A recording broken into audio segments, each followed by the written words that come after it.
Swine ફ્લૂના કારણે છેલ્લા 24 કલાકમાં વધુ 40 લોકોના મોત નીપજ્યા છે। તેની સાથે મૃત્યુઆંક 1115 ને પાર કરી ગયો છે, જ્યારે અસરગ્રસ્ત લોકોનો આંકડો 20,000 ને પાર કરી ગયો છે।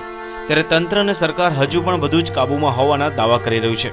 જ્યારે સ્વાસ્થ્ય મંત્રાલયે જણાવ્યું કે આ વાયરસથી 1 માર્ચ સુધી 20,795 લોકોના મોત થયા છે। ગુજરાતમાં સ્વાઇન ફ્લૂના કારણે 275 લોકોના મોત થઈ ચૂક્યા છે, ત્યારે અત્યાર સુધી 4,614 લોકો અસરગ્રસ્ત થઈ ચૂક્યા છે। રાજસ્થાનમાં વધુ 6 મોત થતાં રાજ્યમાં કુલ 267 લોકોના મોત થયા છે, જ્યારે 5,610 લોકો આ વાયરસથી પ્રભાવિત થયા છે। મધ્યપ્રદેશમાં આ વાયરસથી 160 લોકોના મોત થયા છે, જ્યારે 1,054 બીમાર પડ્યા છે। મહારાષ્ટ્રમાં 152 લોકોના મોત થયા છે અને જ્યારે 1,789 લોકો તેની ઝપેટમાં આવી ગયા છે। તેલંગાણા અને પંજાબમાં 57 અને 44 લોકોના મોત નીપજ્યા છે। કર્ણાટકમાં પણ સ્વાઇન ફ્લૂના કારણે 46 લોકોના મોત નીપજ્યા છે।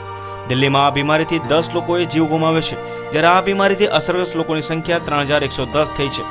પશ્ચિમ બંગાળમાં સ્વાઇન ફ્લૂના કારણે કુલ 134 લોકો અસરગ્રસ્ત થયા છે અને છેલ્લા 24 કલાકમાં 3 પોઝિટિવ કેસ નોંધાયા છે। આ ઉપરાંત હરિયાણામાં 22, આંધ્રપ્રદેશમાં 14, હિમાચલમાં 8, જમ્મુ કાશ્મીરમાં 7 અને કેરળ જેવા રાજ્યોમાં 7 લોકોના મોત થયા છે।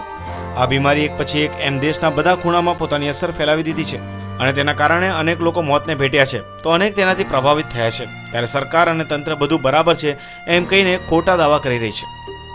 Bureau report, news online.